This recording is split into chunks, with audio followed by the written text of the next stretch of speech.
అందరికీ నమస్తే, welcome to our channel. ఎప్పుడు రికార్డెడ్ ప్రెస్ మీట్లు పెట్టే జగన్మోహన్ రెడ్డి గారు ఈసారి ఒక స్టెప్ ముందుకేసి మరి ఏలూరులో తన కార్యకర్తలందరినీ కూడా పిలిపించుకుని ఆత్మీయ సమావేశం అయితే ఏర్పాటు చేయడం జరిగింది. అయితే ఈ ఆత్మీయ సమావేశంలో అసలు జగన్మోహన్ రెడ్డి గారు ఏం ప్రస్తావించారు అనేది ఈ వీడియోలో తెలుసుకుందాం. ఎప్పుడు కూడా జగన్మోహన్ రెడ్డి గారు ఆ పాత స్క్రిప్ట్ని తీసుకురావడం, కూటమి ప్రభుత్వం మీద ఏదో ఒక నింద వేయడం, లేదంటే పోలీసులు అక్రమంగా చేస్తున్నారని చెప్పుకోవడం, ఇదంతా ఓకే. కాకపోతే ఇప్పుడు ఒక అప్డేట్ అయితే ఇవ్వడం జరిగిందండి. ప్రజెంట్ వైసీపీ పార్టీ ప్రజల్లో అంత గుర్తింపు లేదు. నిజంగా చెప్పాలి అంటే వాళ్ళు ఏ ప్లాన్ వేసినా, లేదంటే ఏ యాత్ర చేసినా, లేదంటే ఏ స్కీమ్ చేసినా సరే అది అన్నీ కూడా అట్టర్ ఫ్లాప్ అవుతుంది. ప్రతి ఒక్కరూ కూడా చెదిరించుకునే పరిస్థితి. ఎందుకు అంటే లేనిపోని నిందలన్నీ కూడా కూటమి ప్రభుత్వం మీద వేసి వీళ్ళు తమ ప్రభుత్వ హయాంలో బాగా చేశాము, ఇప్పుడు సరిగ్గా చేయట్లేదు అని చెప్పేసి, లేదంటే కూటమి ప్రభుత్వం చేసిన ఏ పథకానికైనా సరే వాళ్ళకి దీనివల్ల ఈ లాస్ ఉంది, ఏం చేయట్లేదని చెప్పేసి, అది లేదంటే ఇంకొక విషయం ఏంటి, క్రెడిట్ చోరీ అంటున్నారు ఈ మధ్యన.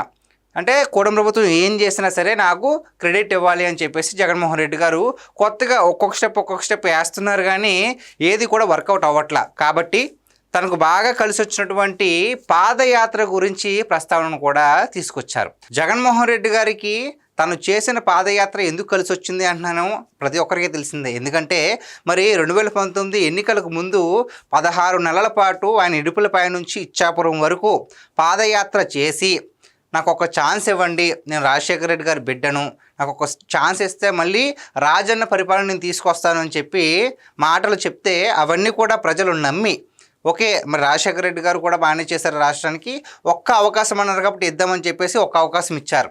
ఆ ఒక్క అవకాశం ఇచ్చినందుకు మరి జగన్మోహన్ రెడ్డి గారు ఏమన్నా ఆ అవకాశాన్ని సద్వినియోగం చేసుకున్నారా లేదా అనేది మరి 2024 ఎన్నికల్లోనే ఆ ఫలితం తెలిసిపోద్ది. ఎందుకంటే ఇచ్చిన అధికారాన్ని మరి ప్రజల కోసం కాకుండా తన వాళ్ళ కోసం వినియోగించారు అని ప్రజల్లో గట్టిగా నమ్మకం ఏర్పడిపోయింది. అంతేకాకుండా అరాచకాలు, అక్రమాలు చాలా పెరిగిపోయాయి. ఇప్పుడేమంటున్నారు జగన్మోహన్ రెడ్డి గారు, ప్రజెంట్ ఇప్పుడు కూటమి ప్రభుత్వం పరిపాలన బాగాలేదు, ప్రజలు చాలా విసిగిపోతున్నారు, ఎక్కడా కూడా సరైన పథకాలు అందట్లేదు, వాళ్ళు మేనిఫెస్టోలో ఇచ్చింది ఏది కూడా అన్ని డ్రామాలుగా తేలిపోతున్నాయి అంటున్నారు.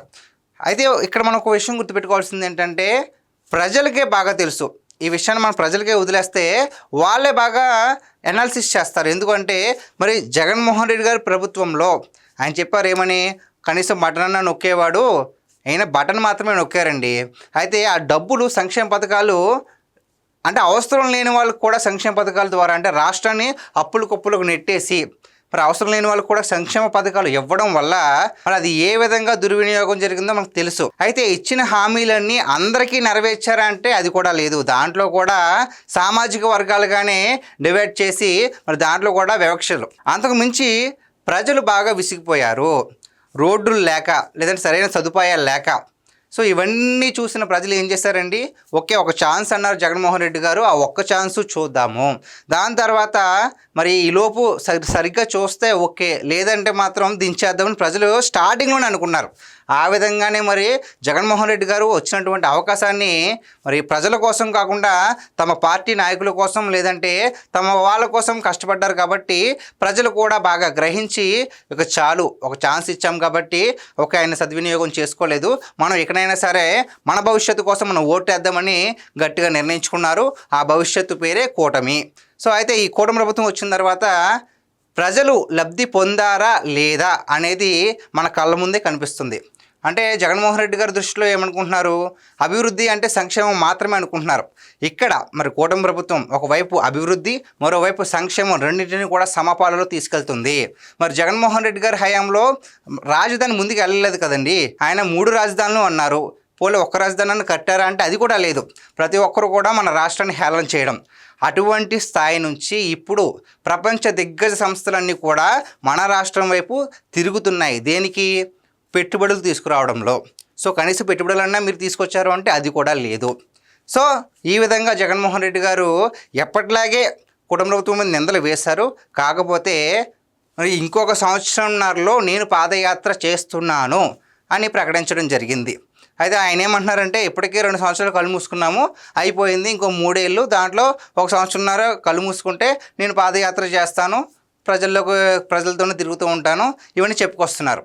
అయితే మీరు కేవలం ఓట్లు అడగడానికి మాత్రమే పాదయాత్ర చేస్తారా? అంటే ప్రజలకు మేము అండగా ఉన్నాము, ప్రజలకు ఏదైనా ఉపయోగపడే కార్యక్రమం చేపట్టి మేము మీకు అండగా ఉన్నాము అని వాళ్ళకి భరోసా ఇస్తే కనుక మరి మీ వెంట ప్రజలు ఎందుకు ఉండరు సార్? సో ఈ విధంగా కనుక జగన్మోహన్ రెడ్డి గారు ఆలోచించి ఉంటే బాగుండేది. కాకపోతే ఆయన ఏమంటున్నారు, ఇంకొక సంవత్సరంన్నరలో నేను ప్రజల్లోకి వెళ్తాను, అప్పుడు ఓట్లు అడుగుతాను అంటున్నారు. అంటే సంవత్సరంన్నర కాలం వరకు ఆయన బెంగళూరు ప్యాలెస్లోను తాడిపల్లి ప్యాలెస్లో ఉంటారు అని చెప్పేసి ఒక హింట్ ఇస్తున్నారు అంతే. సో గైస్, ఇది ఈరోజు మన వీడియో. ఈ వీడియో పైన మీ విలువైన అభిప్రాయాన్ని కామెంట్ రూపంలో తెలియజేయండి. Thank you.